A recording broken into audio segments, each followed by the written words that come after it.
breadth of the offseason. Carlos Correa, where would he sign? And it's landed back in Minnesota after quite a bit of drama that we documented there in that very well put together piece. So that's been really the big news of the last week for sure. Yeah, you know, one thing too, I mean, he got $200 million.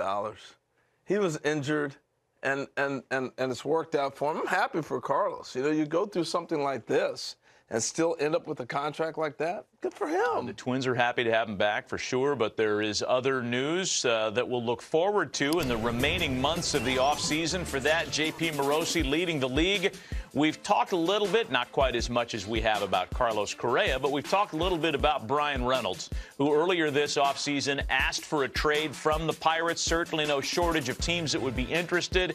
Is there a connection between Reynolds and the Texas Rangers worth talking about?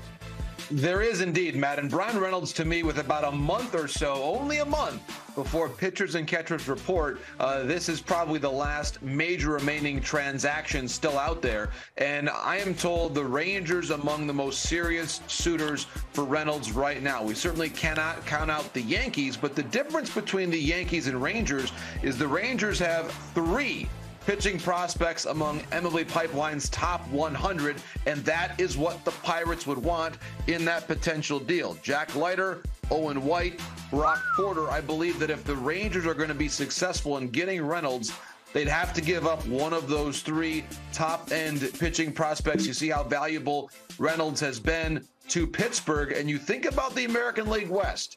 If the Rangers can add Reynolds, in addition to all the pitching work they've done this offseason, all of a sudden they become right part of that conversation to make the playoffs coming out of the American League West. You see it there. Some very busy moves there. They've certainly worked a lot on the pitching staff. DeGrom, Eovaldi, Heaney, Perez, all signed since the end of this offseason, or since the beginning, rather, of this offseason. So certainly some very significant moves on the pitching side, and Reynolds would really round out that lineup if, in fact, he ends up in Arlington, Texas. Now, JP, in order to get those pitching prospects, you want to have years of service. So Reynolds has, 3 years left of control before he goes into free agency. Am I correct with that?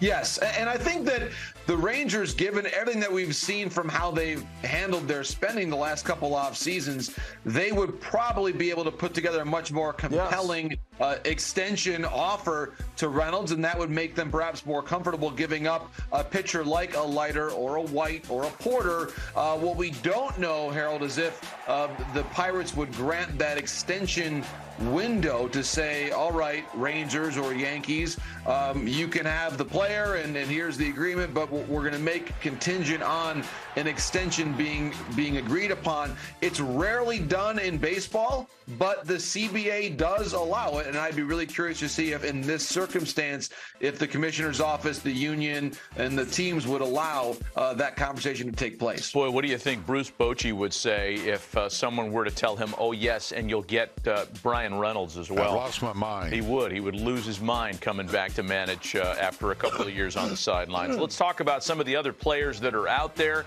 Yesterday, when we talked about the spring daydreaming of the St. Louis Cardinals, we thought, why not reunite with a guy like Michael Wacha, who had some big years there, who is still out there? Not a 1A starter, but certainly a guy that could help a pennant contending team. What's the latest on his free agency? The Cardinals, a great fit for Wacha. I would also add the Padres and the aforementioned Minnesota Twins as possibilities for Michael Wacha. He had, I thought, a really under-the-radar excellent season in Boston this past year. He threw 127 in the third innings and had a 3.32 ERA. For me, he is the classic modern starting pitcher. By that I mean he's not going to give you 7-8 innings. He's not going to per start. He's not going to give you 200 plus innings for the season. But if you have a 5 or a 6 person array in your starting rotation, maybe even a team like the Angels, when you consider how Shohei Ohtani requires the rest that he requires and their shortage of right-handed starting pitchers besides Shohei Ohtani, I think Wacha to the Angels would make a ton of sense as well. So Angels, Padres, Twins, Cardinals, I think that's a really good quartet of suitors for Michael Wacha right now in free agency. You could use the same kind of language to describe the group of suitors that might be interested in Jurickson Profar, a team that's looking for a veteran guy that's durable, that's versatile, and after Profar's shoulder surgeries as a young Rangers prospect, he's played a long time, reestablished his value with some big years in San Diego after some off years in Oakland. Where is his free agency stand right now? You know, Matt, I'm really glad that you mentioned the word durable for Profar because he is coming off a career-high 152 games played.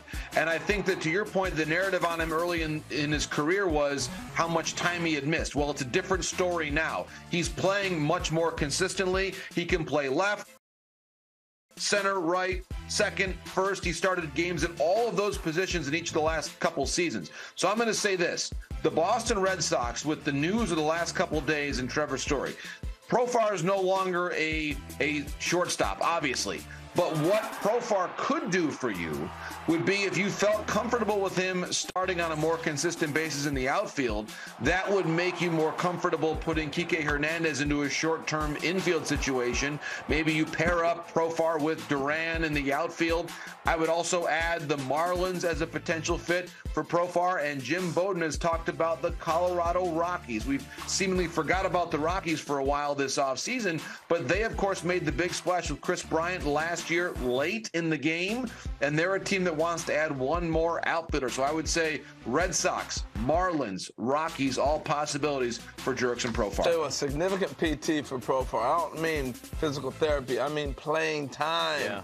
By getting the playing time, being a utility guy, it keeps you sharp. But I would caution that all of a sudden you're going to take him and not play him very often. He's not going to be sharp. Switch hitter, playing all over the diamond. He needs to get reps. And so that would be the thing. We're wondering why he all of a sudden emerged with these big numbers. Well, San Diego played him every day, somewhere. Yeah, that's a good point. A couple of really good veteran players that are somehow still out there. Everyone signed? Oh. Yes. No. Good. On we go. On we go, but not everyone is signed. JP, thanks. When we come back, on we go to Pete Abraham of the Boston Globe. We've been looking forward to visiting with Pete to get his take on the really unusual offseason that the Red Sox are in the midst of. Without Trevor Story for an undisclosed period of time now, what's next for the Sox? Next.